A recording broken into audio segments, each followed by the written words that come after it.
మన పొరుగు దేశమైన నేపాల్లో ఎలాంటి ఉద్రిక్తమైన పరిస్థితులు నెలకొన్నాయో చూస్తూనే ఉన్నాం. అక్కడి ప్రధానమంత్రి సైతం రాజీనామా చేయాల్సిన పరిస్థితి అయితే ఏర్పడింది. నేపాల్లోని సోషల్ మీడియా నిషేధం ఎత్తివేసినప్పటికీ దేశంలో ఉద్రిక్తతలు అయితే కొనసాగుతూనే ఉన్నాయి. ఈ ఆందోళన నేపథ్యంలో పలువురు మంత్రులు ఇప్పటికే రాజీనామాలు కూడా సమర్పించారు. ఈ సందర్భంగా ప్రధాని కేపీ శర్మ ఓలీ దేశాన్ని విడిచి దుబాయ్ వెళ్లనున్నట్లయితే తెలుస్తూ ఉంది.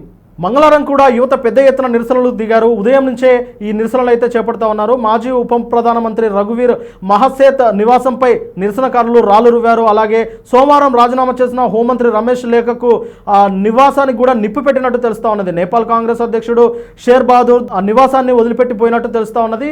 ఇక ఇలాంటి ఒక విపత్కరమైన పరిస్థితుల్లో దేశ ప్రధాని కూడా తప్పని పరిస్థితుల్లో రాజీనామా చేసి దుబాయ్ వెళ్ళినట్లు సమాచారం ఉన్నది. అయితే మన పొరుగు దేశాలైనా ఇంతవరకు మనం చూసాము, బంగ్లాదేశ్లో కూడా ఇలాంటి పరిస్థితి నెలకొంది. ఇప్పుడు నేపాల్ కూడా సేమ్ ఇలాంటి పరిస్థితి ఒకటి నెలకొంది. ఇలాంటి నేపథ్యంలో ప్రధానమంత్రి ఓలీ అయితే దుబాయ్ పోనున్నట్టు తెలుస్తూ ఉన్నది. ఇక ఈ ఆందోళనలో చాలామంది యువత కూడా మరణించారు.